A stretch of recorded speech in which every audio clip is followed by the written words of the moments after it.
शाह नाम का मुनीम नहीं रहता। सारे द्वारिका को छान मारा, लेकिन कहीं भी उन यात्रियों को सांवल शाह नहीं मिला। और जब सांवल शाह नहीं मिला तो चारों यात्री कहने लगे, भैया हम लोग गलत जगह फंस गए। वो नरसैया साधु नहीं है, लगता है कोई धंधेबाज आदमी है, और वो सारंग लगता है उसका चेला है। वो चिड़िया फंसा फंसा करके नरसैया के पास भेजता है, और नरसैया ऐसे साधु के वेश में बैठ करके दुनिया को ठगता है। कितने अभागे हम लोग निकले कि चांदी के रुपए दे करके एक कागज का टुकड़ा लेकर के घूम रहे हैं।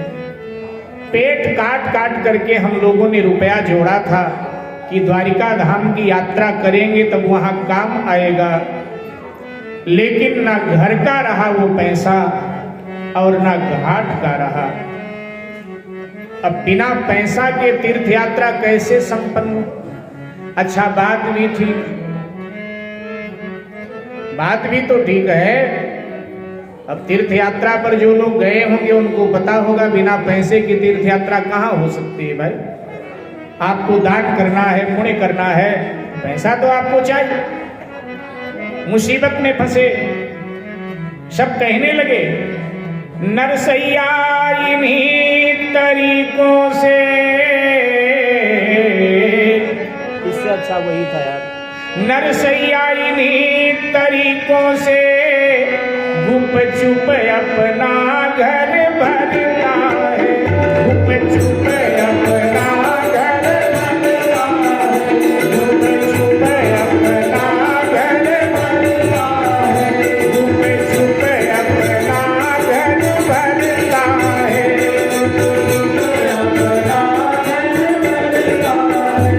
सारंग उसका ही चेला है, चिड़ियों को आशा करता है, चिड़ियों को आशा करता है, चिड़ियों को आशा करता है। हम भी तो मूर्ख रहे पूरे, सब जूनागढ़ धर आए हैं, सब जूनागढ़ धर आए हैं। अपने चांदी के रुपए दे कागज का टुकड़ा लाए हैं, कागज का टुकड़ा लाए हैं, कागज का टुकड़ा लाए हैं।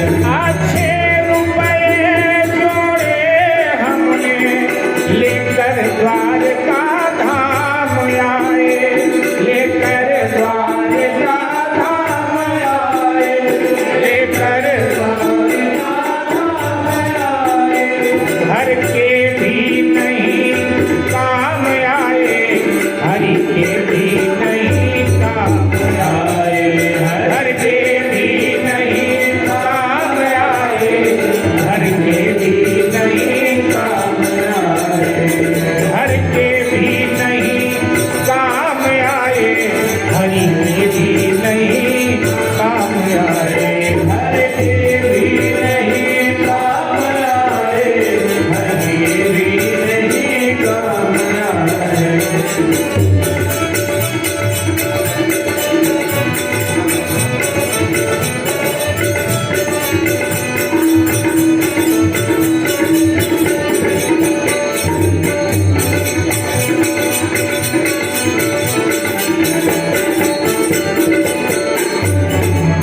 अब तो या तो जूनागढ़ जा, ठगियों के लिए समाप्त करें, ठगियों के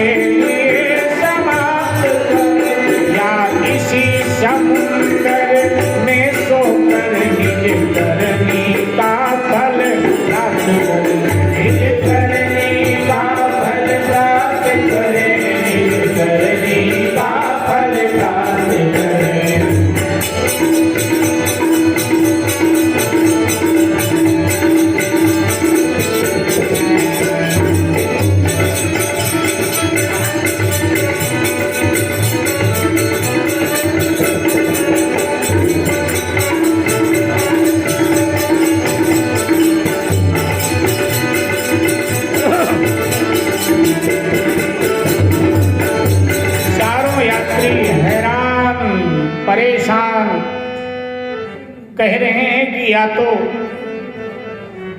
हम सब वापस जूनागढ़ चल करके और नरसैया ठग को मार डाला, और अथवा तो अब बचा क्या है, अथवा तो अब हम सब समुद्र में डूब करके अपने प्राणों का त्याग कर दें और बचा के हम तो ठगे गए, क्या करें। ये विचार करते हुए चारों समुद्र के किनारे आ गए। और उधर जूनागढ़ में क्या हो रहा है, नरसिंह जी का भंडारा बड़े गजब का चल रहा है, क्योंकि नरसिंह जी के पास तो 700 आ चुके थे ना, तो नरसिंह जी का भंडारा चल रहा है। लोग भोजन कर करके जा रहे हैं, भर भर के भी ले जा रहे हैं, और नरसिंह जी की जय जयकार हो रही। क्या बात नरसिंह जी का भंडारा इस बार का तो बड़ा गजब रहा। अब गजब तो रहेगा ही, क्योंकि 700 रुपए का भंडारा है, कोई मामूली भंडारा थोड़ा। नरसिंह जी ने एक भी पैसा नहीं बचाया, नहीं, जैसे आया है वैसे हमें लगा देना चाहिए भंडारे में। सो सब नरसिंह जी ने भंडारे में लगाए थे। और इधर ये चारों बेचारे बड़े परेशान, बड़े हैरान कि करें क्या, करें क्या। विचार किया कि बस अब अपने जीवन को समाप्त कर दो। सागर के किनारे मेरे भाई बहन प्रातः काल की बेला पुजारी जी द्वारिकाधीश का श्रृंगार कर रहे हैं, लेकिन आज द्वारिकाधीश का श्रृंगार पूरा होने को आ नहीं रहा है, नहीं पूरा होने को श्रृंगार आ रहा है। यात्री सब खड़े हैं द्वारिकाधीश मंदिर के सामने। ये चार समुद्र के किनारे कि क्या करें, वापस चले या सागर में डूब के मरें। और उधर जो दर्शनार्थी मंदिर के प्रांगण में पधार गए थे, वो दर्शनार्थी सब खड़े हैं, जय जयकार करें, द्वारिकाधीश की जय हो, द्वारिकाधीश की जय हो। लेकिन अब पर्दा खुले तो द्वारिकाधीश का दर्शन, पर्दा नहीं खुल रहा। कारण क्या है? कारण यह है कि पुजारी जी उनका श्रृंगार करते हैं, पुजारी जी श्रृंगार करते हैं, लेकिन श्रृंगार हो नहीं पाता। बहुत बहुत कोशिश कर रहे हैं। यात्री आतुर थे दर्शन को, आंखों के सम्मुख पर्दा था, हो गया समय घड़ियाल बजा पट, फिर भी आज न खुलता था, पट फिर भी आज न खुलता था, आज न खुलता था। कोशिश में बड़ा पुजारी था, बसता लंकार पूर्ण कर दूं, लेकिन क्या जाने क्या कुछ था जो उसको पूर्ण न हो।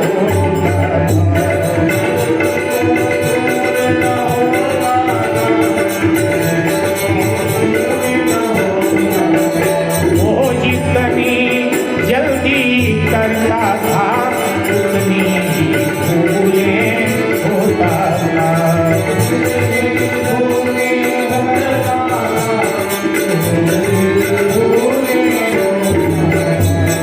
पर्दा खुलने का समय हो गया, घड़ियाल बज गया, घंटा बजने लगा, लेकिन द्वारिकाधीश का पर्दा खुल नहीं रहा है, क्योंकि पुजारी श्रृंगार करता है तो श्रृंगार गिर जाता है। मुकुट बांधता है, अब मोर पंख लगाने लगा तो मुकुट नीचे सरक गया। जैसे तैसे मुकुट बांध दिया, तिलक लगाया, और तिलक लगाया, इसके बाद में कान में कुछ कुंडल पहनाना चाहता है तो पुजारी के अपने वस्त्रों से भगवान का तिलक पूछ जाता है। कोई ना कोई वस्त्र उल्टा हो जाता है, अथवा तो श्रृंगार की जो सामग्री पड़ी है वो भूल जाता है उनको डालना, और फिर दोबारा डालने लगता है। ये सब मंदिर के अंदर चल रहा है, इसलिए पुजारी श्रृंगार पूरा करे तभी तो पर्दा खोले।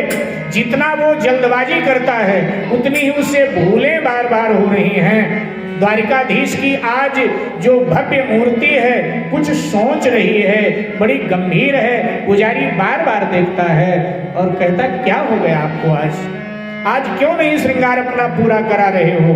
क्योंकि श्रृंगार पूरा कराएं कैसे? आज चिंतित हैं द्वारिकाधीश कि क्या करूं। अगर मैं ये चार यात्री अगर डूब के मर गए तो मेरे भक्त नरसी की बदनामी होगी। अगर मैं गया नहीं तो इनको डूबना है। अब नरसी जी ने तो मेरा नाम ही सावल सा रखा है, मैं करूं क्या। बस वो बड़े गंभीर हैं, बड़े चिंतित हैं। वहां घाट पर पिकल थे लुटे हुए जनचार, सागर का हो पार पर उनका दुख अपार। नाना बातें सोच कर थकी बुद्धि जिस काल, तब प्राणों से ध्वनि हुई सुधिलो श्री गोपाल। यहाँ भगवान बेचैन मंदिर के अंदर, और वहां घाट पर वो चारों यात्री परेशान। कथाकार लिखता है कि सागर का पार हो सकता है, लेकिन उन यात्रियों के दुख का पार नहीं था। उनको लग रहा था कि पक्के हम ठगे गए और नरसैया ने हमको ठग लिया। बड़े परेशान, और अब सोचा कि सागर में ही डूबना चाहिए अब हम लोगों को। तो सोचा डूबने से पहले भगवान का स्मरण तो कर ले, और बस मिल करके चारों और भगवान का स्मरण करने लगे। डूबने से पहले भगवान को पुकार लेते हैं, फिर सागर में डूब जाते हैं। बचा क्या, 700 चले गए। और उस समय 700 आपको पता ही है आज के कितने के बराबर रहा। तो भगवान को पुकारने लगे। आइए मिलकर हम सब भी उनके साथ बाणी हर बार, और सभी लोग गाइए। बाणी हर बार पुकार यही, कृष्णाय नमः कृष्णाय नमः। बाणी हर बार पुकार यही, कृष्णाय नमः। सभी लोग देखो, भगवान का कीर्तन करने में लजाया मत करो। यहाँ कीर्तन के लिए ही आए हो, इसलिए भाव के साथ श्रद्धा के साथ गाओ। अगर कहीं कुछ गड़बड़ी हो ना भजन में, जो शब्द आप नहीं बोलना चाहते, तो हम व्यासपीठ से आपको छूट दे रहे हैं। उस शब्द की जगह आप कोई और शब्द जोड़ लो, नंबर भगवान पूरा का पूरा देंगे। कई बार ऐसा होता है। रोपड़ में, पंजाब में ना कथा चल रही थी एक महात्मा जी की, हमारी नहीं, किसी और महात्मा जी की चल रही थी पंजाब में, रोपड़ में। तो महात्मा जी बड़े विनोदी स्वभाव के थे, हंसमुख थे। आजकल तो हंसने में भी थोड़ा सोचना पड़ता है कि हम हंसें कि ना हंसें, जबकि हंसना तो एक गुण है। मैं कहा करता हूं कि भगवान ने मनुष्य को 2 अतिरिक्त उपहार दिया, ये और किसी को नहीं दिया, गाना और हंसना। और सब योनि में खाना पीना और योनियों में भी हो जाता है, लेकिन और योनियों में ना आप गा सकते हो ना हंस सकते हो। इसलिए जब समय मिले तब गाना चाहिए, और हंसने की कोई बात हो तो थोड़ा ठहाका मारकर हंसना चाहिए। लेकिन आजकल व्यक्ति हंस नहीं पाता, नहीं, इतना आधुनिकता में वो खो गया कि हंस नहीं पाता। जबकि हंसना गुण है, हंसना चाहिए। आप फोटो खिंचवाने, आजकल तो मोबाइल हाथ में होता है, हम लोग जब मर्जी तब फट खींच लेते हैं। लेकिन कभी फोटो खिंचवाने के लिए हमको जाना पड़ता था फोटोग्राफर के यहाँ। तो जब उस कैमरे के सामने हम खड़े होते थे तो कहता था प्लीज स्माइल, मुस्कुराइए, क्योंकि आप मुस्कुराओगे तो आपकी फोटो अच्छी आएगी। और मुंह चढ़ा के रखोगे तब अच्छा। ज्यादा दिन मुंह चढ़ा के आदमी रखे तो चेहरा उसका बिगड़ जाता है। इसलिए चाहते हो कि बुढ़ापे तक चेहरा थोड़ा ठीक ठाक रहे तो हंसते रहना चाहिए। लेकिन सुनो, हंसी वो जो भीतर से निकले। अब आजकल तो पार्क में एक नियम चल गया है कि भाई चलो थोड़ा घूमने चले, योगा करके आते हैं। अब हंसते तो वहाँ भी हैं लोग, लेकिन वो तो रामलीला बचपन में देखी होगी आप सबने। जैसे रामलीला में रावण हंसता है ना, ऐसे ही तो हंसते हैं, बिना मतलब बिना हंसी के हंसी निकालते हैं केवल। वो तो यहीं से निकालते हैं ना, हृदय से तो हंसी नहीं फूटती है, तो उस हंसी से कोई ज्यादा लाभ नहीं। ज्यादा लाभ तब होता है ना जब हमारे हृदय से हंसी फूटे, तो ज्यादा लाभ होता है। जिन्होंने रामायण पढ़ा होगा या कभी पढ़ना तो देखना, भगवान श्री राम बोलने से पहले मुस्कुराते हैं। कौन? थोड़ा जोर से बोलो। भगवान श्री राम, मर्यादा पुरुषोत्तम श्री राम बोलने से पहले मुस्कुराते, इसीलिए तो इतने सुंदर लगते हैं, अब तक इतने सुंदर लगते हैं भगवान श्री राम, क्योंकि बोलने से पहले मुस्कुराते हैं। और भगवान श्री कृष्ण का तो कहना ही क्या, तो बड़े विनोदी हैं, वो तो बड़े हंसमुख हैं, बड़े विनोदी हैं, लेकिन मर्यादा पुरुषोत्तम भगवान श्री राम भी बोलने से पहले मुस्कुराते हैं। तो अब वो महात्मा जी थोड़े विनोदी थे साहब, सो भजन गा रहे थे, तो सब बहनें माताएं गावें, लेकिन एक आगे बिल्कुल बैठी रहे माता जी, तो गाएं ना। तो महात्मा जी ने कहा कि बहन जी क्या बात है, आप नहीं गाती हो, कोई नाराजगी? तो उन्होंने कहा तुम्हारे भजन भी चुनादा नाम आ जाता है। अब बात भी ठीक है, अब उनादा नाम आ गया तो कैसे गावेगी बेचारी। अब आजकल तो जमाना और है, आजकल तो पति की कितनी कीमत है आप सब जानती हैं, हमको बताने की जरूरत नहीं। अच्छा, पति यहाँ है भी कितने जो हम बतावें, आप सब भारी पड़ जाओ कहीं कि हम ही कथा सुनते हैं, हमारे मजाक बनाते हैं। हाँ, बाकी कोई जमाना होता था हमारे देश में कि पत्नी पति का नाम लेती ही नहीं थी, ससुर जी का नाम नहीं लेती थी, जेठ जी का नाम मतलब ही नहीं। अगर कोई सरकारी अधिकारी आ जाए किसी काम से और घर पर पति ना हो और पूछे बहन जी जरा नाम बताओ अपने पति का, तो बच्चों को कहते हैं अपने पिताजी का नाम बताए दे। अब बच्चे भी ना हो तो पड़ोसी को आवाज देके बुलाती थी, भैया भैया सुनो सुनो सुनो जरा उनका नाम इनको बताए दो। नहीं, नाम नहीं लेना होता था, आजकल तो पूछो क्या।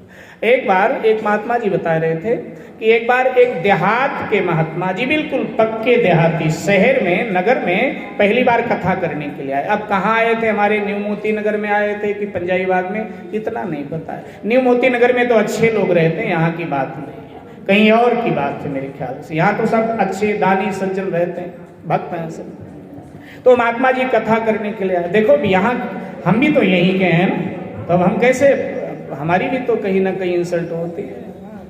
लेकिन ये सूरज पंडित जी जो बैठे हैं ना, हमारे मोहल्ले की बड़ी बदनामी करते हैं।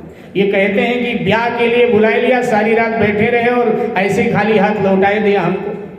कहते हैं आज के बाद में ना महाराज आपके मोहल्ले का कोई काम आए मैं बिल्कुल कराने नहीं आऊँगा। बहुत नाराज हो गए थे मुझ पर, रमा जी को बताया, मैंने बताया था कि बहुत नाराज हुए थे बेचारे, पूरी रात पड़े रहे ठंड में।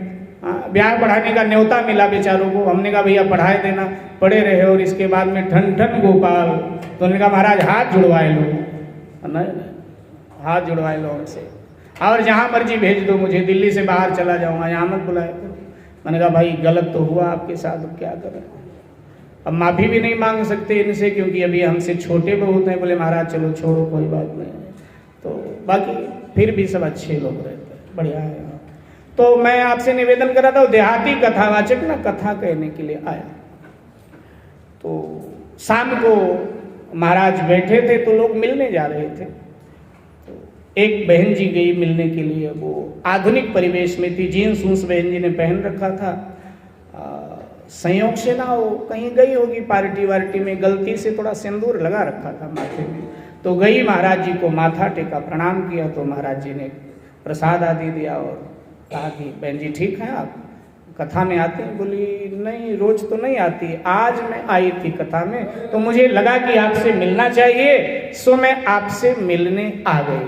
अच्छा अच्छा। अब साथ में एक और आदमी खड़ा हुआ था उसके, तो महात्मा जी ने कहा बहन जी ये कौन है? कहा ये हमारे चिंटू जी। कौन है? ये हमारे चिंटू जी हैं। तो उन्होंने कहा अच्छा नौकर हैं आपके? बोले नहीं नहीं नौकर नहीं, मेरे पति हैं। बोले अच्छा अच्छा अच्छा, तो आपने श्री भी नहीं लगाया और ऐसे पति का नाम ले लिया। बोले महाराज शहर में ऐसे ही चलता है, आप पहली बार आए हैं क्या शहर में?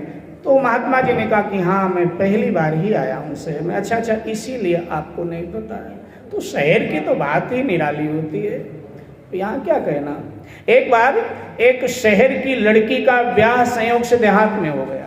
वो लड़का देहात से शहर आया था काम करने के लिए, तो शहर में कामयाबी मिल गई। अब वो शहर वाली लड़की से कहीं परिचय हो गया, दोनों राजी हुए, दोनों का परिवार राजी हुआ, ब्याह हो गया। अब ब्याह हुआ तो अब वो विदा हुई और वो लड़का उसको अपने गांव ले गया, ठेठ देहात। आज डोली पहुंची। अगले दिन उसकी जो सासू थी लड़की की, तो वो दही मथने जा रही थी। पुराने जमाने में गाय भैंसे देहात में बहुत होती थी, दही मथा जाता था, तो दही मथने जा रही थी। सो दही मथने जा रही थी तो इतने में जो है उसको लगा कि कल से अब बहू को भी तो देहात में आई है, शहर की बहू है, लड़की है, तो इसको देहात का काम तो सिखाना पड़ेगा मुझे। बोले बहू सुन, तो गई, बोली हाँ मम्मी क्या बात, बैठ जा, दही मथना तुझे सिखाती हूँ, कैसे मथा जाना है। ठीक है, बैठ गई। अब वो दही मथने लगी। आदमी भी जाके वहीं मोड़ा पे बैठ गया, पत्नी बैठी, वो भी बैठ गया। और अब दही मथते मथते जैसे माखन आया ना दही के ऊपर, जिन्होंने देखा होगा ना दही मथने की को, तो माखन जैसे आया तो एकदम से चिल्लाई, मम्मी मम्मी ये क्या है, क्या है, जोर से चिल्लाई। तो पति ने कहा ये माखन है। बोले ये तो वहां, बोले नहीं वो तो बटर होता है, ये माखन, ये मक्खन है। अच्छा अच्छा ये होता है, ऐसे निकलता है। उसने कहा हाँ ऐसे निकलता है। ठीक है, तो अब सासू ने कहा समझ गई, अब कल से काम तुझे करना। उसने कहा ठीक है मम्मी कर लूंगी। अब अगले दिन सुबह जगाया सासू ने कि जा बेटा दही मंथन करो। अब वो दही मथने लगी। अब दही मथते मथते जैसे माखन ऊपर आया तो एकदम से चिल्लाई, अरे मम्मी जल्दी आ जल्दी आ। जैसे लगा पानीपत का जंग जीत लिया इसने, इतने जोर से चिल्लाई, अरे मम्मी जल्दी आ जल्दी आ। वो गई तो क्या हुआ, बोला ये देखो मक्खन आ गया। चुप, बड़ी शहर की आई, ससुर जी का नाम ले रही है। उसके ससुर का नाम था मक्खन लाल। चुप, ससुर का नाम ले रही, बड़ी शहर की आई, कहती पढ़ी लिखी, ऐसे ही पढ़े लिखे होने क्या। पूछने का सॉरी मम्मी हमको तो ना पता था, चलो क्षमा कर दिया। अब अगले दिन फिर दही मथा। अब जैसे मक्खन फिर ऊपर आया तो जोर से चिल्लाई, मम्मी मम्मी ससुर जी आ गए, ससुर जी आ गए। अब उसको और गुस्सा से, चुप, अकल है ही नहीं, पता नहीं कैसी बहू लेकर तू आया है, देखना क्या क्या बातें बोलती है ससुर के लिए, कभी नाम लेती है, कभी क्या क्या कहती, अकल ही नहीं है। ऐसे ही होती हैं शहर की लड़कियां क्या। बोली सॉरी मम्मी सॉरी, अब ऐसा नहीं बोलो। अब तीसरे दिन फिर उसने दही मथा और जैसे माखन ऊपर आया तो अब मक्खन नहीं बोल सकती, ससुर जी भी नहीं बोल सकती, तो दिमाग दौड़ाया क्या बोलना। बोली मम्मी मम्मी जल्दी आ। तो आगे बोले देखो गोभी का फूल आ गया। बोली हाँ अब ठीक है। बोली 2 बार हमसे हुई सासू भारी भूल, और अब ऐसा होगा नहीं, अब कहूंगी गोभी का फूल, अब ऐसा नहीं होगा। तो पुराने जमाने में मैं निवेदन कर रहा था कि जो शहरों अपना माताएं बहनें हुआ करती थी ना, पति का नाम ले लेती थी, तो उसने कहा कि आपके भजन में ना उनका नाम आता है। अब उसके आदमी का नाम था ना राघव, और महात्मा जी यही भजन गा रहे थे, जय जय रघुपति राघव राजा राम पतित पावन सीताराम। अब वो कैसे बोले ये भजन, क्योंकि राघव आता था नाम, लेकिन उसने रास्ता बना लिया। उसने कहा तो अरे नाल नाल गाँव नहीं महाराज। और जैसे अब महात्मा जी ने कहा जय जय रघुपति राघव राजा राम पतित पावन सीताराम, तो अब राघव नहीं कह सकती थी ना, तो उसके बेटे का नाम पप्पू था। बोली पप्पू के पापा सीता राजा राम पतित पावन सीता